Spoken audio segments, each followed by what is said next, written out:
ఉత్తరాంధ్ర అంటేనే ఒక తెలుగుదేశం పార్టీ కంచుకోట.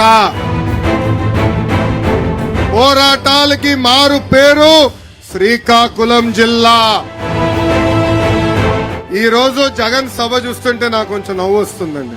పదే పదే సిద్ధం సిద్ధం సిద్ధం అంటాడు. దేనికయ్యా సిద్ధం? జైలుకి వెళ్లేదానికి సిద్ధం, జైలుకు పంపించేదానికి మీరు సిద్ధమా అని ప్రజలందరూ నేను అడుగుతున్నా. రెండు పార్టీలు ఒకటే లక్ష్యం, ఒకే ఒక లక్ష్యంతో పనిచేస్తున్నాం. అది బాయ్ బాయ్ జగన్ లక్ష్యం. ఆంధ్ర రాష్ట్రానికి క్యాన్సర్ లాగా తినేస్తున్న జగన్ ప్రభుత్వాన్ని తరిమి తరిమి కొట్టే లక్ష్యం. సైకో పోవాలి, సైకో పోవాలి.